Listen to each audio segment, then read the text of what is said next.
జై శ్రీమన్నారాయణ. కిష్కింధాకాండలో ఓ తపస్వి, నీ తపో బలాన్ని గురించి కూడా మాకు చెప్పవా అని హనుమ అడగగానే ఆ తపస్వి ఈ రకంగా అంటోంది. మయోనామ మహాతేజ మాయావి దానవర్షభ. ఓ వానరుడా, మయుడు అనేటటువంటి దానవ శ్రేష్ఠుడు తన మాయతో ఈ సమస్తమైనటువంటి కాంచన వనాన్ని నిర్మాణము చేశాడు. ఈ మయుడే ఇంతకుముందు దానవులకు విశ్వకర్మగా ఉండేవాడు. ఆ మయుడు ఈ మహా అరణ్యములో కొన్ని వేల సంవత్సరాలు తపస్సు చేసి శుక్రాచార్యుడు రచించిన శిల్పాశాస్త్ర రూపమైనటువంటి ధనమంతా తనకు దక్కేటట్టుగా బ్రహ్మదేవుని వలన వరాన్ని పొందాడు ఆ మయుడు. అప్పుడు ఆ మయుడు ఈ వనాన్ని నిర్మాణము చేసి సకల సుఖాలను యథేచ్ఛగా అనుభవిస్తూ కొంతకాలం ఇక్కడ నివసించాడు. అయితే ఈ మయుడు హేమ అనే అప్సరసను కోరుకున్నాడు. ఆ విషయం తెలిసింది ఇంద్రుడికి. అప్పుడు ఇంద్రుడు ఈ మయుడిని తన వజ్రాయుధముతో కొట్టి సంహరించాడు. ఆ రకంగా మయుడు చనిపోయిన తర్వాత చతుర్ముఖ బ్రహ్మ ఈ వనాన్ని, ఈ స్వర్ణ మందిరాన్ని ఆ హేమ అనే అప్సరసకిచ్చాడు. ఓ వానరోత్తమా, ఇక నా విషయం చెప్తా. నేను మేరుసావర్ణి కుమార్తెను. అహం తస్యాహ స్వయం ప్రభా. నా పేరు స్వయం ప్రభా. నేను ఆ హేమకు సంబంధించిన ఈ భవనాన్ని కాపాడుతూ ఉన్నా. హేమ నాకు స్నేహితురాలు. అయితే ఓ వీరుడా, మీరు ఎందుకు ఈ అడవుల్లో తిరుగుతున్నారు? ఏ పని మీద ఇక్కడికి వచ్చారో చెప్పు. ఈ వనాన్ని ఎట్లా తెలుసుకోగలిగారు?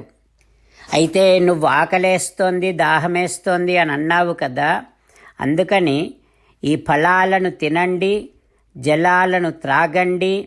మీ ఆకలి దప్పికలను తీర్చుకున్న తర్వాత సర్వం మే వక్తుం అర్హత.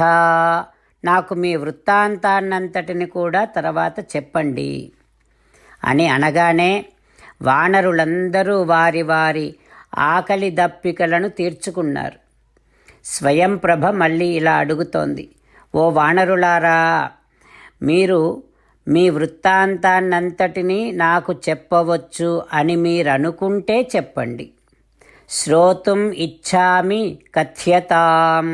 నాకైతే తెలుసుకోవాలని ఉంది అని స్వయంప్రభ అనగానే అప్పుడు హనుమ ఈ రకంగా అంటూ ఉన్నాడు. ఓ స్వయంప్రభ, రాజా సర్వస్య లోకస్య మహేంద్ర వరుణోపమః. సకల లోకాధీశుడు, ఇంద్రుడికి వరుణుడికి సాటి అయినటువంటి వాడు దశరథనందనుడు రామో దాశరథి శ్రీమాన్ ప్రవిష్టో దండకావనం. ఆ రఘునందనుడు, ఆ శ్రీరామచంద్రుడు తమ్ముడు లక్ష్మణునితో, భార్య వైదేహితో దండకారణ్యానికి వచ్చాడు. తస్య భార్య జనస్థానాత్ రావణేన హృతా బలాత్.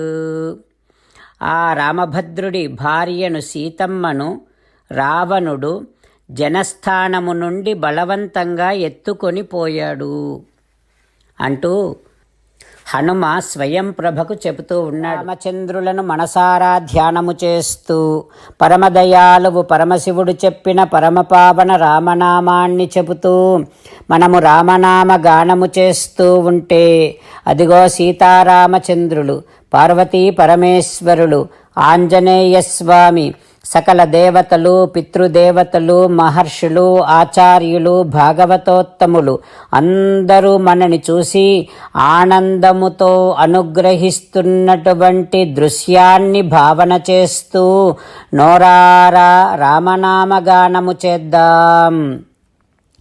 రామ రామ దశరథ రామ, రామ రామ దశరథ రామ, హే హే రాజా రామ, హే హే రాజా రామ, హే హే సీతారామ, హే హే సీతారామ. జై శ్రీమన్నారాయణ. భక్తులకు ప్రత్యేకమైనటువంటి విజ్ఞాపన. మీకు అన్ని విషయాలలో వెంటనే మంచి ఫలితాలు రావాలి అనంటే ప్రతిరోజు 1 నిమిషం వెచ్చించి నారాయణాస్త్రాన్ని చదవండి. ఇక మీకు తిరిగే ఉండదు. నారాయణాస్త్రాన్ని పొందడానికి మీరేం చేయాలంటే నారాయణాస్త్రం అనే వెబ్సైట్కి వెళ్ళి మీ పేరు, మీ ఈమెయిల్ ఇస్తే మీ ఈమెయిల్కి నారాయణాస్త్రం PDF వస్తుంది. అందులో ఒక రామాయణ శ్లోకం, ఒక గీతా శ్లోకం, ఒక విష్ణునామం ఉంటాయి. ఆ 3ంటిని కలిపి నారాయణాస్త్రం అంటాం. ప్రతి ఒక్కరికి వేరువేరు శ్లోకాలను ఇస్తున్నాం. ఆ రకంగా ఎవరి శ్లోకాన్ని వారు ప్రతిరోజు తప్పనిసరిగా చదవటం వలన ప్రతిరోజు ప్రతి 24,000 భక్తులతో ఒకసారి సంపూర్ణ రామాయణ పారాయణ, 33 సార్లు శ్రీమద్ భగవద్గీత పారాయణ, 24 సార్లు శ్రీ విష్ణు సహస్రనామ స్తోత్ర పారాయణ జరుగుతుంది. ప్రతి ఒక్కరికి అంతటి విశేష ఫలితము ప్రతిరోజు లభిస్తుంది. అందుకని మీరు, మీ కుటుంబ సభ్యులు అందరూ ఒక్కొక్కరు ఒక్కొక్క నారాయణాస్త్రాన్ని వెంటనే పొందండి. జై శ్రీమన్నారాయణ. శ్రీమద్ భగవద్గీత సారాంశముగా 18వ అధ్యాయములో 65 నుంచి 69 శ్లోకముల ద్వారా శ్రీకృష్ణ భగవానుడు మనందరినీ ఒక 8 పనులు చేయమని చెబుతూ పరమాత్మ ఈ రకంగా అంటూ ఉన్నాడు. ఎవరెవరైతే నేను చెప్పిన ఈ 8 పనులు చేస్తారో వారందరూ నాకు చాలా ఇష్టమైన వారవుతారు. అప్పుడు వారిని నేను సకల పాపముల నుండి, సకల దుఃఖముల నుండి విముక్తులను చేసి నా అంతటి వారిగా చేసుకుంటా, తరగని ఆనందాన్ని అనుభవింపచేస్తా. నిజమే చెబుతున్నా, ప్రమాణము చేసి చెబుతున్నా అంటూ సాక్షాత్తుగా దేవదేవుడైన శ్రీమన్నారాయణుడైన శ్రీకృష్ణ భగవానుడే మనను ఈ 8 పనులు చేయమని చెబుతూ ఉన్నాడు కనుక, హో శ్రీమన్నారాయణ, కరిష్యే వచనం తవ, తప్పకుండా చేస్తా, నువ్వు చెప్పినట్టే చేస్తా అంటూ మనం ప్రతిరోజు దేవదేవుడైన శ్రీమన్నారాయణుడికి ఈ రకంగా మాట ఇద్దాం. హో శ్రీమన్నారాయణ, నువ్వు చెప్పినట్టే నేను నిన్నే సంతతము ధ్యానము చేస్తూ ఉంటా. హో శ్రీమన్నారాయణ, నువ్వు చెప్పినట్టే నేను నీ భక్తుడిగానే ఉంటా. హో శ్రీమన్నారాయణ, నువ్వు చెయ్యమన్నట్టే నేను నా విధులను, కర్తవ్యాలను నీ సేవగా, నీ తృప్తి కోసమనే సక్రమంగా నిర్వర్తిస్తూ ఉంటా. హో శ్రీమన్నారాయణ, నువ్వు చెప్పినట్టే నేను నీవాడిని అనే మహావిశ్వాసాన్ని సంతతము కలిగి ఉంటూ నా హృదయములో నీకే నమస్కరిస్తూ ఉంటా.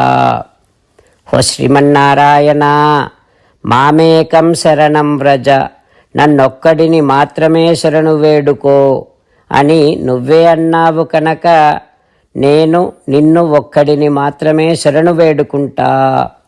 హో శ్రీమన్నారాయణ, మా శుచః, ఇక దుఃఖించకు అని నువ్వే నాకు భరోసా ఇస్తూ ఉన్నావు కనుక నేను ఇక దుఃఖించను. హో శ్రీమన్నారాయణ, నువ్వు చెప్పినట్టే నువ్వు నా కోసమని చెప్పిన శ్రీమద్భగవద్గీతను ఎప్పుడో ఒక్కసారి కాకుండా ప్రతిరోజు కనీసము 1 శ్లోకాన్నైనా అనుసంధానము చేస్తూ గీతోపదేశాన్ని జ్ఞాపకం చేసుకుంటూ ఉంటా. హో శ్రీమన్నారాయణ, నువ్వు చెప్పినట్టే నువ్వందరి కోసమని చెప్పిన శ్రీమద్భగవద్గీతను తెలియని భక్తులందరికీ తెలియచేసే నా వంతు ప్రయత్నాన్ని నిరంతరము కొనసాగిస్తూనే ఉంటా. ఓ శ్రీమన్నారాయణ, నేను నువ్వు చెప్పినట్టే చేస్తా, నీకు నచ్చినట్టే ప్రవర్తిస్తా, నీకోసమే పని చేస్తూ ఉంటా. కరిష్యే వచనం తవ. సర్వం శ్రీకృష్ణార్పణమస్తు. జై శ్రీమన్నారాయణ.